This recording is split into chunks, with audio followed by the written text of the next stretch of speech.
আহক আজি আমি যিকোনো নাম্বাৰ এটাৰ যদি স্কোৱাৰ উলিয়াব লাগে তেনেহ'লে অতি কম সময়তে কেনেদৰে কৰি উলিয়াব পাৰে এই ট্ৰিকটোৰ সহায়ত শিকো আহক ইয়াত দেখিছে কিছুমান নাম্বাৰ দিয়া আছে কি 12 স্কোৱাৰ 13 স্কোৱাৰ 28 স্কোৱাৰ আৰু 58 স্কোৱাৰ এতিয়া যদি আপোনালোকক মই সুধো 12 স্কোৱাৰৰ ভ্যালুটো কিমান হ'ব আপোনালোকে তৎক্ষণাত এনসাৰটো দিব পাৰিব কিমান 144 কাৰণ আমি এটো ইউজ কৰিয়ে থাকো ঠিক এনেদৰে 13 স্কোৱাৰৰ ভ্যালুটো জানো কিমান 169 এতিয়া যদি মই সুধো আপোনালোকক 28 স্কোৱাৰৰ ভ্যালুটো কিমান হ'ব আপোনালোকে কি কৰিব এই 28 টো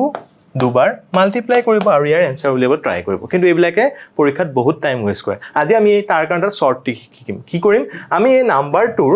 যেটো ইউনিট প্লেসত থাকে তাৰ স্কোৱাৰটো প্ৰথমতে উলিয়াম ইয়াত কি আছে 8 8ৰ স্কোৱাৰ জানো আমি কিমান 64 সব 64 ৰ 4 টো পাতি লম 6 বাকি ৰব ওকে নেক্সট এই নাম্বাৰটা নিজৰ মজন মাল্টিপ্লাই কৰিম কিমান পাম 8 2 যা কৰিলে আমি কিমান পাম 16 তো 16 টো যেহেতু স্কোৱাৰ উলিয়াব লাগে 16 2 যা কৰি দিম 16 2 যা কৰিলে কিমান পাম 32 আৰু এই 6 টো প্লাস কৰিলে কিমান পাম 38 তো 38 ৰ 8 টো ৰাখিম বাকি ৰল আমাৰ কিমান 3 নেক্সট এটা 10 পজিশন থকা নাম্বাৰটো স্কোৱাৰ উলিয়াম কিমান পাম 2 স্কোৱাৰ কৰিলে আমি পাম 4 so 4 plus 3 কলে আমি কিমান পাম 7 so আমাৰ ইয়াৰ ভ্যালুটো কিমান হ'ব 28 স্কোৱাৰ 784 ওকে এতিয়া আপোনালোকে 58 স্কোৱাৰৰ ভ্যালুটো এই টেকনিকটোৰ সহায়ত কৰিব আৰু ইয়াৰ এনসাৰটো কমেন্ট বক্সত জনাব থ্যাংক ইউ